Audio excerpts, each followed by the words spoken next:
What's going on, y'all? Today I'm going to explain to you exactly how you can how you could be healthier with just using magnesium and why I am against coffee. So make sure you watch this video all the way to the end.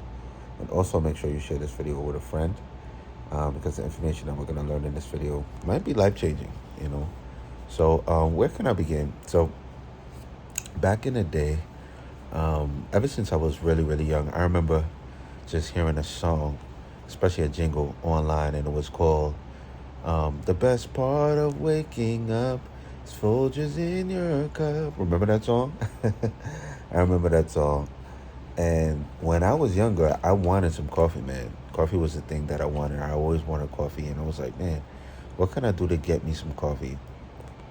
And I remember hearing it on the TV in the commercial.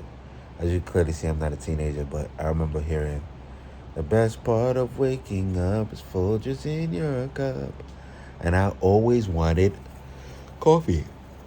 But due to the fact that I was a Seventh-day Adventist, and my parents were very religious, they said to me, "Hey, you're not supposed to drink any coffee because coffee is a drug." And if you ever been a Seventh-day Adventist before, or if you ever been affiliated with Seventh-day Adventism, we don't like drugs. We don't wear any jewelry. We don't do any earrings. We don't do any tattoos or anything like that. And we worship on Saturday. So a lot of people usually think that we're Jewish, but we're not.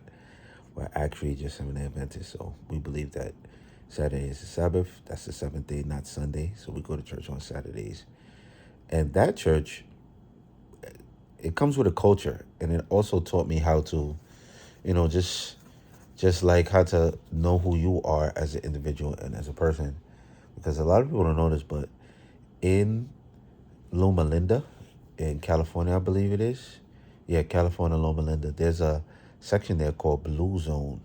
It's a Blue Zone section, and all of those people there are Seventh-day Adventists. And those people there, oh, they have like 10%. They live 10 years longer than anybody else, any other American. They have a lower chance of diabetes. They have a lower chance of cardiovascular disease, that's heart disease. They just have a lower chance of everything. So, and one thing about them is that they don't actually eat a lot of bad food. And one of the things that they don't drink is coffee. Coffee is one of the things that they don't drink. So, you have to think about why we all love coffee and why you guys all like coffee. Like somebody told you to like coffee. It's the same thing with bacon. Bacon, it was popularized by some marketer, I think in the 1800s or in the 19 something or something like that, when the Industrial Revolution was just ending. It became popular. And they hooked up with some doctors, and the doctor said, hey, the best meal of the day or the most important meal of the day is breakfast. And they just made that up. They just made that up. They try to compile some scientific evidence to support it, and it stuck. Now and then everybody said, hey, since the best part of waking up or the best meal the most important meal is breakfast, why not eat bacon? And what we're talking about now, why not drink coffee? So that's how coffee came to be. Coffee contains something called caffeine, and the World Health Organization actually classifies coffee as coffee addiction, especially if you consume a lot of coffee. But I think the milligram percent is like 200. You're not supposed to consume more than 200 milligrams a day or something like that. But some people are actually addicted to coffee, and they cannot, under any circumstances, stop drinking coffee. And how do I know this? Because we used to do a procedure in the hospital that I used to work at. When patients were coming to the facility, we do a procedure where they couldn't drink any coffee because the coffee would actually jeopardize the test, because we would give a special type of medication that would stress their heart, and if they drank coffee, it wouldn't stress their heart accurately. So when we took pictures or when we did the procedure, it would be a false positive. So that means that the procedure would be false, because the doctor wouldn't be looking at the right thing, simply because they drank coffee and they jeopardized the test. So one of the things that we used to tell the patients to do is, hey, listen, you can't drink any coffee the next day. Or on the day of the test, you cannot drink any coffee. And guess what? They would still sneak and drink coffee thinking that we would have known. And then we would have to look on the screen and we'll see that, hey, listen, they drank coffee. It would be like, man, did you drink coffee? And they'll say, yeah, I just took a little sip. No, you can't have any. You cannot have any coffee. And that's when I knew that coffee addiction was real, man. Like, people really, really, really, really cannot live and exist. Certain people cannot live and exist without coffee. And that's when I said to myself, you know what? I have to start telling people what coffee really is and what coffee is not. So coffee is fake energy. And it's a drug. Coffee is a drug. I know not a lot of people like to hear that, but coffee is a drug. It's a socially accepted drug, nevertheless, but it is still a drug. And if you remember any other socially accepted drugs, you got smoking. Smoking is a socially accepted drug, or was a socially accepted drug until new scientific evidence came out many, many years ago saying that smoking was bad. Sorry. I don't know if you guys remember the Joe Camel commercials. Remember those commercials? Those commercials had a huge influence on young adolescents. And people were going and smoking cigarettes, all because Joe Camel was cool. And he had a camo on and he had glasses, and the whole time people were just buying lung cancer and didn't even know. And I wouldn't say that's what coffee does, but coffee is basically raising your cortisol for no reason. You have to learn how to be calm. You shouldn't learn how to not be calm. You should learn how to be calm. I've never seen somebody who drinks coffee who's calm. I've always seen people who drink coffee who are always irritated, always waiting for the next thing. And that's simply because your cortisol is being raised. Every single time you drink coffee, you're adding to the deposit of making sure you increase your cortisol. And that's bad. You want your cortisol to be as low or regulated as possible. Low cortisol is actually better because in these United States of America, especially in the world that we live today, you don't have to have a lot of cortisol. There's no immediate danger. A lion is not going to come in your house and do anything to you. Tiger is not going to come in your house and do anything to you. More than likely, nothing bad's going to happen to you. We have a police department on every other corner. So why people are stressed, it makes absolutely no sense. But people just put these things in their head, like anxiety, and they think like, oh, if this happens, then I'm stressed. If this happens, then I'm stressed. And people will say things like that. And they will brag and boast about it. And the culture is to be stressed. So I'm here to tell you that you don't have to be stressed. And coffee is adding to your stress. Because think about it like this, right? Coffee gives you fake energy, unstable energy. So what do I mean by that? That means that you get a lot of energy after you drink coffee, which is the caffeine, and then you spike. So you go up, and then all of a sudden you crash. And when you crash, guess what happens? Now you're irritated. And I firmly believe that coffee is one of the reasons why there's a lot of divorce out there, why there's a lot of breakups, because people drink coffee. And then when they drink coffee, guess what? They give their best selves to their coworkers. So your coworkers think you're an amazing person.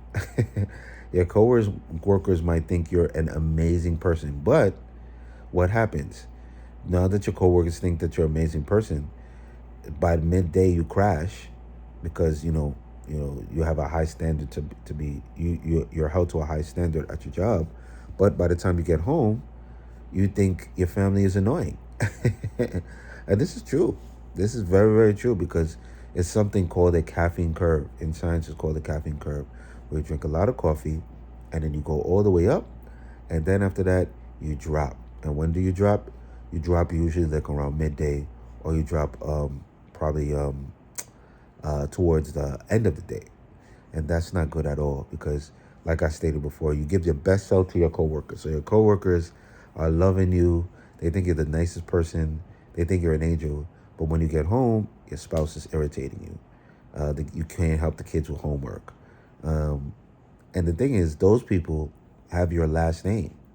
All of those people have your last name. All of those people in your house have your last name. So what should you do? Should you prioritize the people at work, or should you prioritize your real life?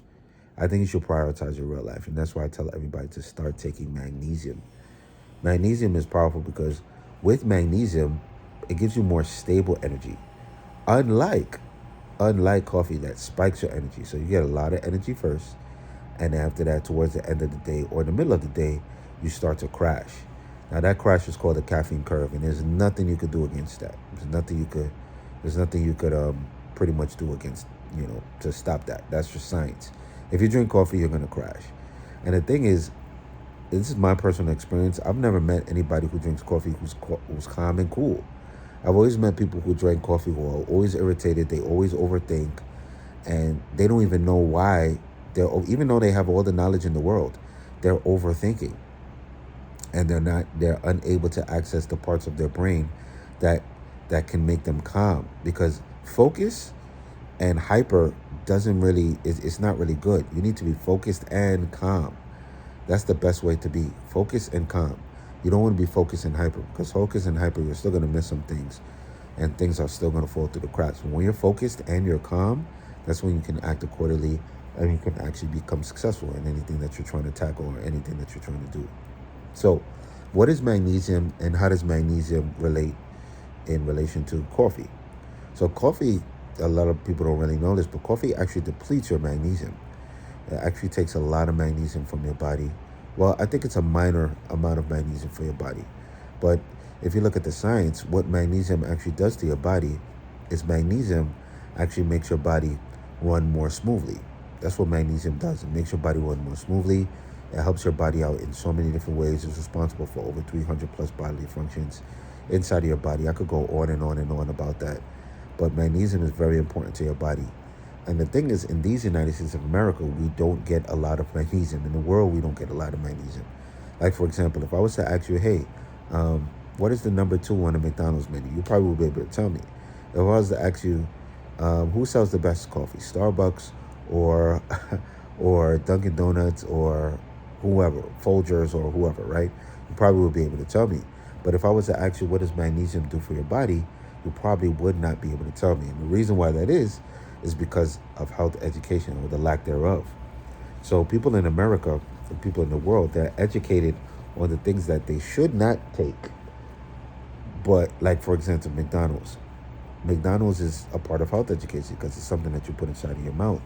And remember, you can either push your expiration date back further with your mouth, or you can dig a grave with your teeth and your taste buds, specifically your taste buds and the parasites inside of your gut. Because the parasites inside of your gut, which is called, well, everybody has parasites inside of their gut, and they have good, well, I wouldn't say everybody has parasites in their gut, but everybody has good and bad bacteria inside of your gut. And the bad bacteria inside of your gut send signals to your brain to eat more bad food. So the probiotics, which are the good bacteria inside your gut, they actually police the bad bacteria, and they try to calm them down. But because the bad bacteria is telling you guys to eat more food, me included, everybody's the same. They tell you guys to eat more bad food, like the McDonald's and the Burger King and chicken wings. And if you look on TV and you see like a McDonald's commercial, you get hungry, you get cravings. That's the bad bacteria inside of your gut talking to you and say, hey, we want some of that. Go get some right now. Or when you look on Uber Eats and you see a lot of food that you would like to, a lot of comfort food, that's not going to be that's not going to be very, very good for you. It's the bad bacteria inside of your body that is telling your body, or telling your taste buds rather, and telling your brain, communicating with your brain to go eat some bad food. And that food has absolutely no magnesium inside of it. And I think everybody should get more into supplementation, because like I just stated, you probably know what a number 2 on the McDonald's menu is over magnesium. And that's bad. You shouldn't know what a number 2 is on the McDonald's menu and not what magnesium is. But, long story short, magnesium controls something inside of your body called the HPA axis.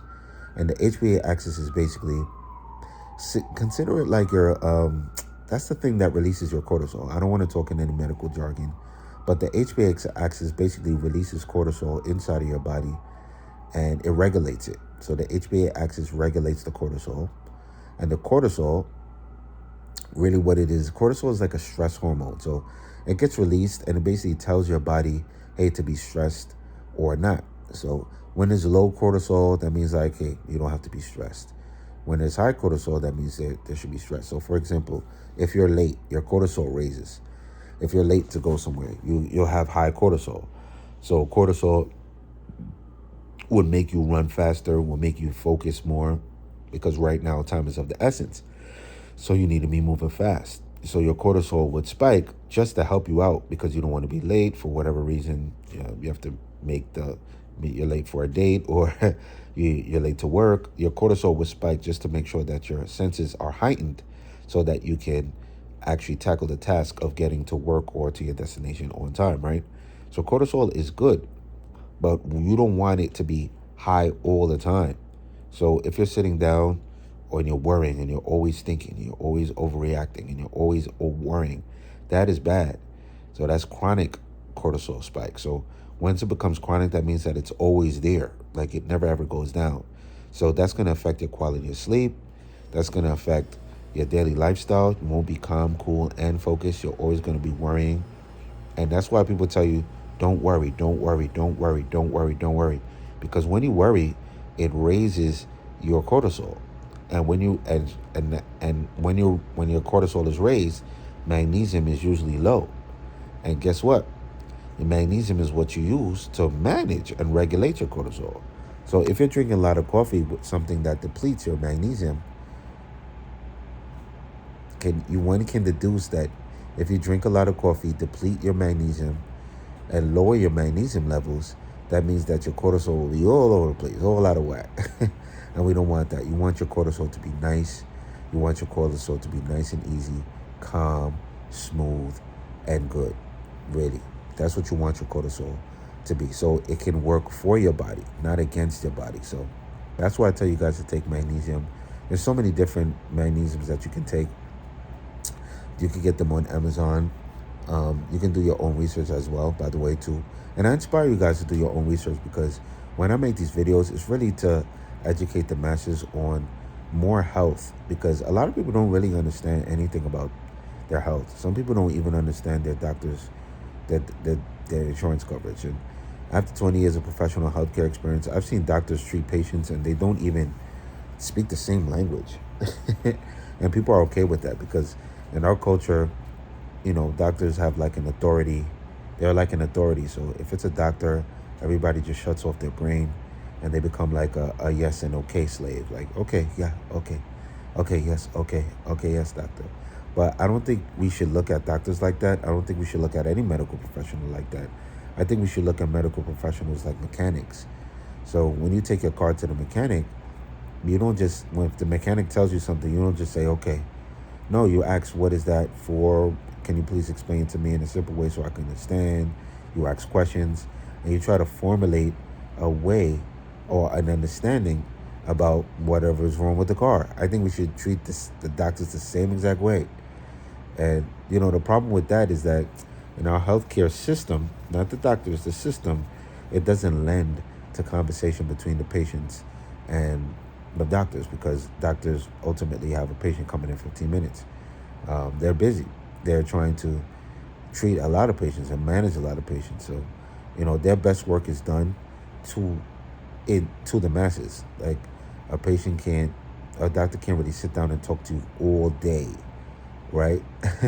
Sometimes when you try to get in touch with them, you really can't get in touch with them. So it's up to you, especially in this information age with YouTube, Google, and ChatGPT, to try to figure out exactly how you could get more information about health in your brain. Now, a lot of people think that getting information about health in your brain is a good thing.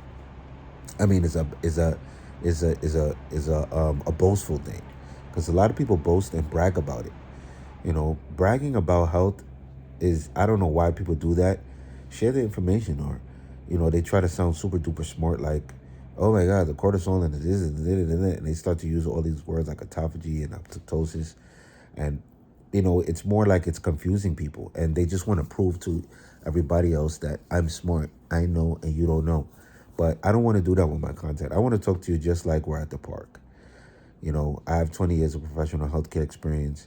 I want to talk to you just like, you know, we're buddies, we're pals. So this will help you out a ton. And I think this is something that could really, really help a lot of people, because once you understand your health and you understand your daily life choices, like drinking coffee every morning versus taking magnesium, I think it'll be more advantageous for you. So definitely stop. Just think about what you're doing when it comes to drinking coffee, and start taking a little bit more magnesium. Now, I know in this world, in this day and age, people are used to things happening quickly. If I text you, you expect people to answer right away. If I call you, you expect people to pick. You probably expect the person to pick up. Nowadays, you're on the phone and you can get information at your fingertips. But good things don't work like that, man. Good things always take time. So in this day and age, drugs are quick. We want the quickness of the drug. So that's another downside to the health education that we receive. We believe that if you put a pill inside of your mouth, that, hey, listen, it should work right away. But that's not how supplements work. Supplements work with consistency. It's just like going to the gym. And going to the gym is good. But going to the gym, you will not see results until 3 months later. That's how anything good is. I don't know why God designed goodness like that, but that's how good is. You won't see any results until 3 months later. That's how it's always been. Even when you go to the gym, if you're overweight right now, or if you want to get healthier, the first time you go to the gym, it's going to be a chore. Then the second time you go to the gym, it's going to be a chore. The third time you go to the gym, it's going to be a chore. And you probably won't even notice any changes. Every day you'll be going to the gym, or every other day you'll be going to the gym, you won't notice any changes. But then 3 months down the line, somebody will come to you and say, hey, man, you lost weight. Is everything okay? Oh, man, you look a little buff. And that's when you realize, wow, this thing is working. So the magic in anything good, including the supplements that I recommend to you guys, like magnesium, in anything good, it always take consistency. The magic is always in the consistency. If you can just use the compound effect is just doing a little bit every single day to develop consistency. Yeah, that's the magic to everything.